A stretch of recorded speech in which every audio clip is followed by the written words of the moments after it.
इस वीडियो में हम जानेंगे कि ठोस, द्रव और गैस क्या हैं, इसका परिभाषा क्या है, किसे कहते हैं। तो सबसे पहले हम ठोस को जानते हैं कि ठोस क्या है। ठोस पदार्थ तो वह पदार्थ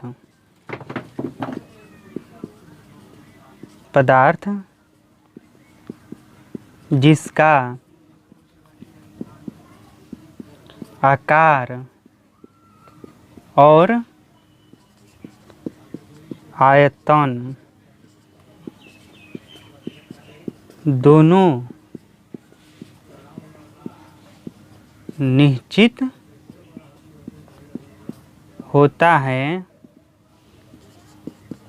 उसे ठोस कहते हैं।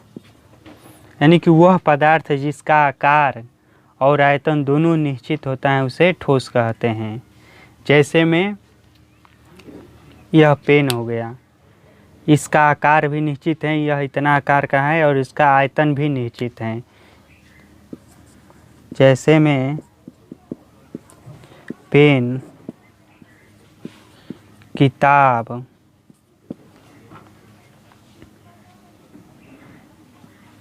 कुर्सी इत्यादि। यानी कि कोई भी पदार्थ जिसका आकार एवं आयतन निश्चित होता है, जो नहीं बदलता है, उसे ठोस पदार्थ कहते हैं। द्रव पदार्थ यह वह पदार्थ है जिसका आकार अनिश्चित और आयतन निश्चित होता है। वह पदार्थ जिसका आकार अनिश्चित तथा आयतन निश्चित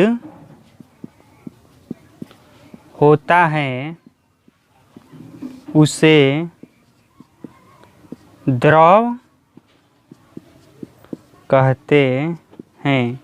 यानी कि जिस पर पदार्थ का आकार अनिश्चित और आयतन निश्चित होता है उसे द्रव कहते हैं। इसका जैसे में उदाहरण है पानी, कोई भी हो गया, तेल इत्यादि। इसका आकार निश्चित नहीं होता है पानी का, लेकिन इसका आयतन निश्चित होता है। हम द्रव को गिलास में रखते हैं तो वो गिलास का रूप ले लेता है, उसको बाल्टी में रखते हैं तो वो बाल्टी का रूप ले लेता है। इसलिए इसका आकार अनिश्चित होता है, लेकिन इसका जो आयतन होता है वह निश्चित होता है। अब हम जानेंगे कि गैस किसे कहते हैं। तो जिस पदार्थ का आकार और आयतन दोनों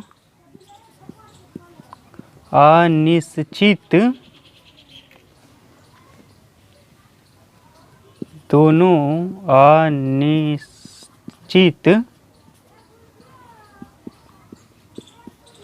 होता है, उससे गैस कहते हैं। गैस का उदाहरण हो गया जैसे में oxygen, carbon dioxide CO2, hydrogen H2, nitrogen इत्यादि।